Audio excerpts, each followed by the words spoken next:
Hello everyone, आप सबका फिर से एक नई वीडियो पर स्वागत है। तो आज की इस क्लास में हम 10th साइंस के वेरी इंपॉर्टेंट प्रश्नों के बारे में बात करने जा रहे हैं। तो बने रहिए अंत तक, जिसमें कि वेरी इंपॉर्टेंट प्रश्न होंगे और सारे के सारे महत्वपूर्ण प्रश्न हैं जो कि 2023 बोर्ड परीक्षा के लिए बहुत ही महत्वपूर्ण है। तो चलिए बात करते हैं बिना किसी देर करते हुए। तो मेरा पहला प्रश्न देख लीजिए क्या है। मेरा पहला प्रश्न है कि लार में पाए जाने वाले एंजाइम का नाम बताना है आपको, और हमें उसका मतलब कि कहने का मतलब है कि जो लार में एंजाइम पाया जाता है उसका क्या कार्य है वो भी आप लोगों को बताना है। तो चलिए बात करते हैं। पहला प्रश्न है कि लार में पाए जाने वाले एंजाइम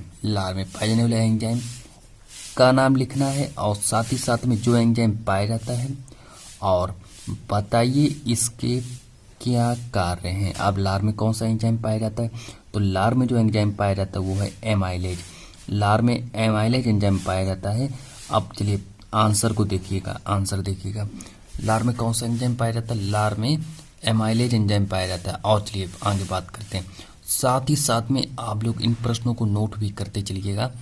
चलिए, जो क्या करता है, जो एमाइलेज क्या करता है? एमाइलेज स्टार्च को ग्लूकोज और माल्टोज में तोड़ देता है। माल्टोज में तोड़ देता है। कौन तोड़ देता है? तो चलिए, लार में जो एमाइलेज एंजाइम जो पाया जाता है ये क्या करता है? चलिए आगे और बात करते हैं। जो स्टार्च आप लोग जानते होंगे, जो स्टार्च को ग्लूकोज और माल्टोज में तोड़ देता है। और आगे बात करेंगे। चलिए, मानव तथा कुछ अन्य स्तनपोषियों के लार में भी एमाइलेज एंजाइम ही पाया जाता है। जैसे मानव हो गया, और कुछ स्तनधारियों में कौन सा एंजाइम पाया जाता है? तो उनमें भी यही एंजाइम पाया जाता है, एमाइलेज एंजाइम। जैसे अगर हम स्तनपोषियों की बात करें, तो स्तनपोषियों के लार में एमाइलेज एंजाइम पाया जाता है, जो किस में सहायक होता है? जो पाचन में सहायक होता है। तो ये आपका एक प्रश्न था कि लार में कौन सा एंजाइम पाया जाता है। तो लार में एमाइलेज एंजाइम पाया जाता है, जो कि वेरी इंपॉर्टेंट टॉपिक है। आप लोग इसका स्क्रीनशॉट ले लीजिएगा। चलिए अब प्रश्न नंबर सेकंड के बारे में बात करते हैं कि मेरा जो प्रश्न नंबर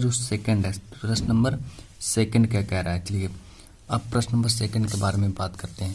प्रश्न नंबर सेकंड देखिए आ चुका है कि प्रोटीन्स क्या हैं। अब प्रोटीन्स क्या हैं, और साथ ही साथ में प्रश्न नंबर सेकंड को देखिए।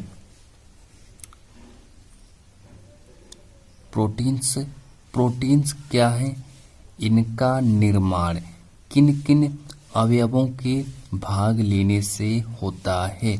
अब देखिए इसका मतलब क्या कह रहा है कि प्रश्न को थोड़ा ध्यान से समझिएगा कि प्रोटीन्स क्या होते हैं।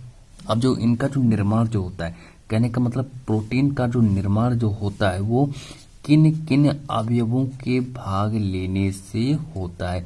मतलब कौन कौन से अवयव इसमें भाग लेंगे तब प्रोटीन का निर्माण होगा। इस तरीके से आपको बताना है। तो चलिए, और इसका आंसर भी आप लोग लिखना स्टार्ट करिए कि प्रोटीन्स क्या है। पहले लिखेंगे प्रोटीन्स क्या है। प्रोटीन क्या है? तो प्रोटीन एक रचना, कैसी रचना है? जटिल होती है। ये जीवित शरीर का 14% भाग बनाती हैं। अब चलिए, प्रोटीन जो है, प्रोटीन एक शरीर की प्रोटीन की रचना जो कैसी होती है? प्रोटीन की रचना जटिल होती है।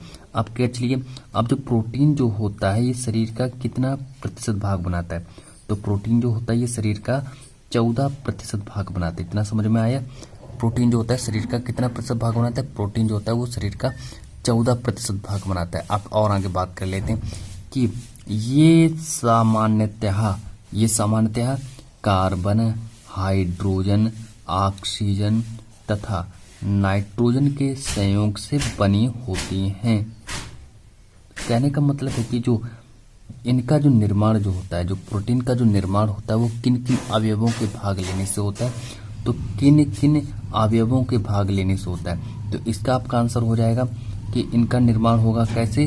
तो ये सामान्यतया है। अब चलिए आगे बात करते हैं कि ये सामान्यतया कैसे हाइड्रोजन, ऑक्सीजन तथा नाइट्रोजन के संयोग से बनी होती हैं। तो चलिए स्टूडेंट्स, आज की इस क्लास में हमने 2 महत्वपूर्ण प्रश्नों के बारे में बात की और मिलते हैं नेक्स्ट वीडियो में। और आज की इस क्लास को इतना ही रखते हैं।